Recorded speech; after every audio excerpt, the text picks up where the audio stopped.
നമസ്കാരം. വിദ്യാദിനം സർവ്വധനാൽ പ്രധാനമെന്നാണ്. ഓരോ നവരാത്രി കാലത്തും നമ്മൾ മലയാളികൾ അക്ഷരപുണ്യം തേടി ഓടിയെത്താൻ ആഗ്രഹിക്കുന്ന കൊല്ലൂർ ശ്രീ മൂകാംബിക ക്ഷേത്ര കവാടത്തിലാണ് ഞാനിപ്പോഴെത്തിയിരിക്കുന്നത്.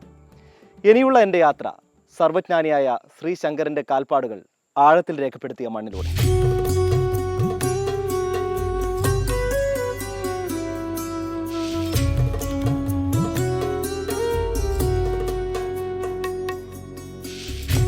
കേരളത്തിലെ കാലടിയിൽ ജനിച്ച മഹാദാർശികനായ ആദിശങ്കരാചാര്യരുടെ ജീവിതവുമായി ഇഴചേർന്ന് കിടക്കുന്ന കൊല്ലൂർ മൂകാംബിക ക്ഷേത്രം മലയാളികളുടെ പ്രധാന തീർത്ഥാടന കേന്ദ്രങ്ങളിൽ ഒന്നാണ്. വെറുമൊരു ഭക്തിക്കപ്പുറം ആത്മീയമായ സന്തോഷമാണ് ഇവിടെയെത്തുന്ന ഓരോരുത്തർക്കും ലഭിക്കുന്നത്.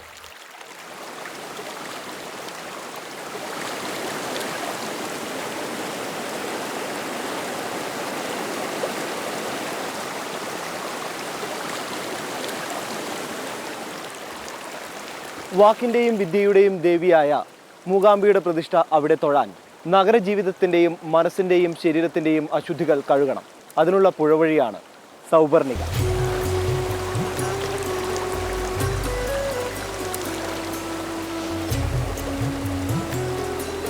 സൗപർണിക എന്ന പേര് ലഭിച്ചതിനു പിന്നിൽ ഒരു ഐതിഹ്യമുണ്ട്. ദേവിയുടെ ഉറച്ച ഭക്തനായിരുന്ന സുവർണ എന്ന ഗരുഡൻ ഈ നദിക്കരയിൽ തപസ് ചെയ്തു. തൻ്റെ മാതാവ് വിനിതയുടെ ദുഃഖങ്ങൾക്ക് അറുതി വരുത്താനായിരുന്നു അത്രേ തപസ്. ദേവി സുവർണയ്ക്കു മുന്നിൽ പ്രത്യക്ഷപ്പെട്ടപ്പോൾ ആ ഭക്തൻ ഒരാവശ്യം കൂടി ഉന്നയിച്ചു. ഈ നദി ഇന്നു മുതൽ തൻ്റെ പേരിൽ അറിയപ്പെടണമെന്ന്. അങ്ങനെ സുവർണ തപസ് ചെയ്ത നദിക്കര പിന്നീട് സൗവർണിക എന്നറിയപ്പെട്ടു. കുടജാദ്രിയിൽ നിന്ന് ഒഴുകിയെത്തുന്ന ഈ പുണ്യതീർത്ഥം ഒരിക്കലും പറ്റാറില്ല. ഇവിടെ കുളിച്ച് ആത്മശുദ്ധി വരുത്തിയാണ് ഓരോ വിശ്വാസിയും ദേവിയെ തൊഴാൻ പോകുന്നത്.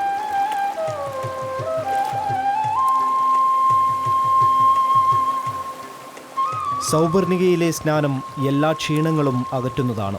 കുടജാദ്രിയിൽ നിന്നും ഉത്ഭവിച്ച് 64 പുണ്യതീർത്ഥങ്ങളുടെ ഗുണങ്ങൾ ആവാഹിച്ചാണ് സൗപർണിക കൊല്ലൂരിലെത്തുന്നത്. ഈ 64 തീർത്ഥങ്ങളിൽ കുറച്ചൊക്കെ എനിക്കും പേരറിയാം. അഗ്നിതീർത്ഥം, നാഗതീർത്ഥം, പിന്നെ അഗസ്ത്യതീർത്ഥം, ഇതെല്ലാം കുടജാദ്രിയിൽ നിന്നിട്ട് ഉത്ഭവിച്ച് വരുന്നതാണ്. കാശി തീർത്ഥം, ഇങ്ങനെ കുറേ തീർത്ഥങ്ങളുടെ പേര് കുറച്ചൊക്കെ അറിയത്തുള്ളൂ. 64 തീർത്ഥങ്ങളാണെന്ന് പറയുന്നു. പിന്നെ പറയുന്നു 64 ഔഷധ ഗുണമുള്ള ജലമാണ് ഈ സൗപർണികയിലെ ജലമെന്ന് പറയുന്നുണ്ട്. അങ്ങനെയൊക്കെയുള്ള പ്രാധാന്യങ്ങളുണ്ട്. അതുപോലെ തന്നെ നിത്യവും ഇതിനകത്ത് കുളിച്ച് അമ്മയെ തൊഴുതു കഴിഞ്ഞ് കഴിഞ്ഞാൽ അതിനൊരു പ്രത്യേകത തന്നെ ഉണ്ട് കേട്ടോ. ആ മനുഷ്യന് അതിനുള്ള ഐശ്വര്യമുണ്ട്.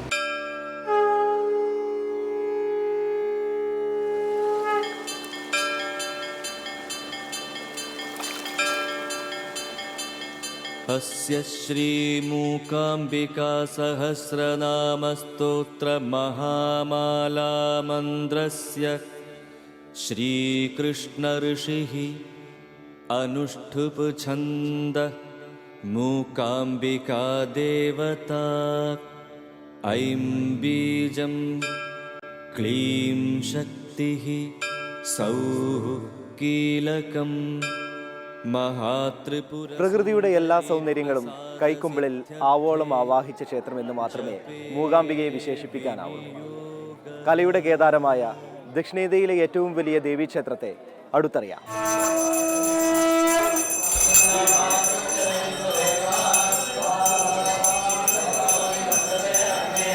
ശ്രീ മഹാകാളിയുടെയും മഹാലക്ഷ്മിയുടെയും മഹാസരസ്വതിയുടെയും പൂർണ്ണ ചൈതന്യം ഉൾക്കൊള്ളുന്ന വിധത്തിലാണ് ശ്രീ മൂകാംബികയെ കൊല്ലൂരിൽ പ്രതിഷ്ഠിച്ചിട്ടുള്ളത്. അതുകൊണ്ടുതന്നെയാവാം ഓരോ നവരാത്രി കാലത്തും ജാതിമതഭേദമന്യേ മൂകാംബികയിലേക്ക് ഭക്തർ ഒഴുകിയെത്തുന്നത്.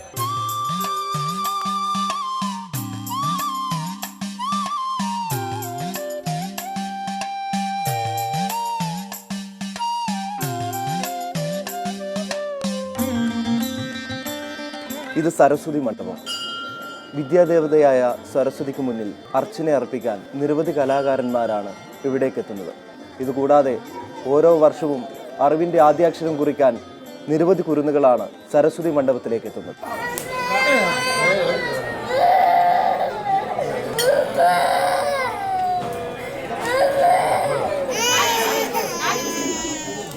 हरिश्री गणपतये नमः।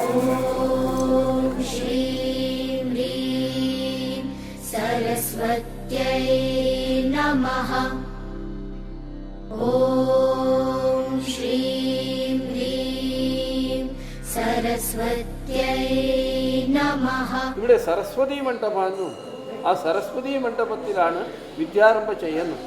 പിന്നെ പ്രധാനപ്പെട്ട കലാവിധന്മാർ അപ്പോൾ ഇവിടെ ഈ സരസ്വതി മണ്ഡപത്തിൽ ഇപ്പോൾ ജേസുദാസ്, പിന്നെ SP ബാലസുബ്രഹ്മണ്യം, പിന്നെ ഡോക്ടർ ബാലമുരളി കൃഷ്ണ ഇവിടെ വന്നിട്ട് ദേവിക്ക് അവർ കലാപരമായ എന്തോ ഉണ്ടോ അത് സമർപ്പണം ചെയ്തിട്ടുണ്ട്. ചമ്പൈ വൈദ്യനാഥ ഭാഗവതർ ഇവിടെ വന്നിട്ടുണ്ട് എന്താ പറയൂ എല്ലാവരും.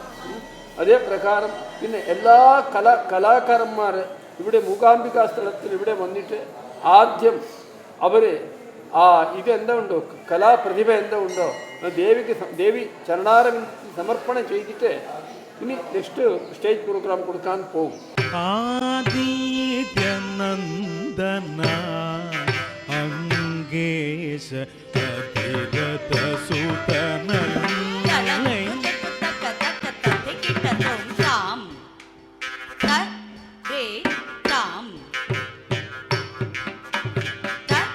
നവരാത്രി നാളുകളിലെ പ്രധാന പൂജകളിലൊന്നായ സരസ്വതി പൂജ ഈ മണ്ഡപത്തിൽ വെച്ചാണ് നടക്കുന്നത്. വർഷത്തിൽ 365 ദിവസവും വിദ്യാരംഭം കുറിക്കാം എന്നൊരു പ്രത്യേകതയും ഇവിടെയുണ്ട്.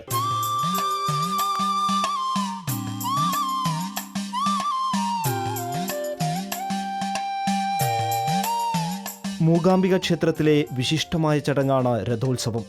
നവരാത്രി ഉത്സവവും മഹാരഥോത്സവവുമാണ് ഇവിടുത്തെ പ്രധാന ഉത്സവങ്ങൾ.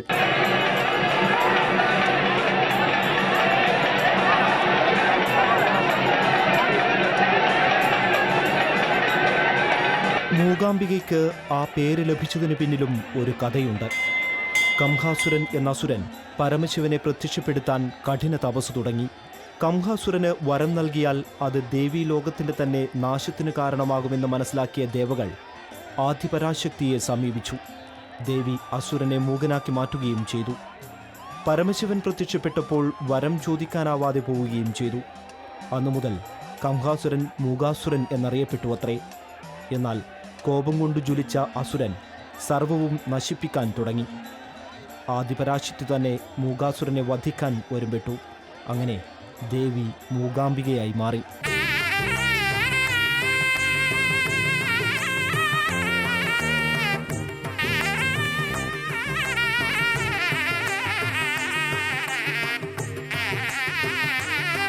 പണ്ട് ഈ സ്ഥലം മഹാരണ്യപുരം എന്നാണത്രേ അറിയപ്പെട്ടിരുന്നത്. കോലമഹർഷി എന്ന ദിവ്യനായ സന്യാസി ഇവിടെ തപസ് ചെയ്ത് പരമശിവനെ പ്രത്യക്ഷപ്പെടുത്തി. തൻ്റെ പേരിൽ ഈ സ്ഥലം അറിയപ്പെടണമെന്ന് ആഗ്രഹം അറിയിച്ചു. സംപ്രീതനായ പരമശിവൻ ആ ആഗ്രഹം സാധിച്ചു കൊടുത്തു. അന്ന് മഹാരണ്യപുരം കോലാപുരം എന്നറിയപ്പെടുകയും പിന്നീട് അത് ലോപിച്ച് കൊല്ലൂരായി മാറുകയും ചെയ്തുവെന്നാണ് ഐതിഹ്യം. മൂകാസുരനെ നിഗ്രഹിച്ചപ്പോൾ ദേവി നിഗ്രഹിച്ചത് സകലവിധ മൂകതകളെയുമാണ്. അരിയിലെഴുതി കുഞ്ഞുങ്ങൾ അക്ഷരങ്ങളുടെ മൂകത വെടിയുന്നു. അമ്മയുടെ അരിയിലേക്ക് അഭയം തേടി ഓടിയെത്തുന്നവർ പ്രാർത്ഥനയുടെയും മൂകത വെടിയുന്നു.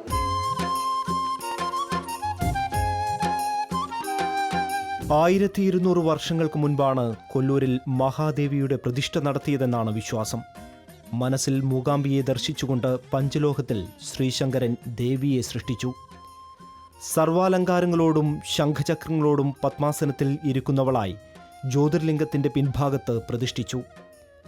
അസുരനെ സംഹരിച്ച ദേവിയുടെ ഉഗ്രരൂപത്തെ ശാന്തമാക്കി. ശ്രീചക്രവും ശങ്കരൻ സ്ഥാപിച്ചു. പൂജാമുറികൾ നിശ്ചയിച്ചതും ശങ്കരാചാര്യർ തന്നെയായിരുന്നു. അന്നു മുതൽ മൂകാംബികയ്ക്ക് അഭിഷേകമോ പൂജകളോ ഉണ്ടായിട്ടില്ല. പുഷ്പാലങ്കാരവും ആരതിയും മാത്രം.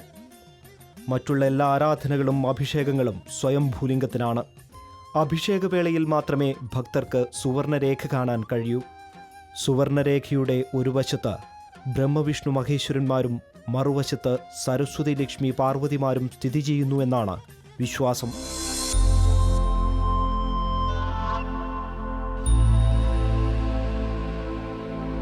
കുടജാദ്രിയിലാണ് ശ്രീ മൂകാംബികയുടെ മൂലസ്ഥാനം. മൂകാംബികയെക്കുറിച്ചുള്ള പൗരാണികമായ ഇതിവൃത്തങ്ങൾ എന്തായാലും അത് കൊല്ലൂരിലെ പ്രതിഷ്ഠയിൽ മാത്രം ഒതുങ്ങുന്നതല്ല. പിറകോട്ട് കുടജാദ്രി വരെയും അത് നീളുന്നുണ്ട്. അവിടേക്കാണ് നമ്മുടെ ഇനിയുള്ള യാത്ര.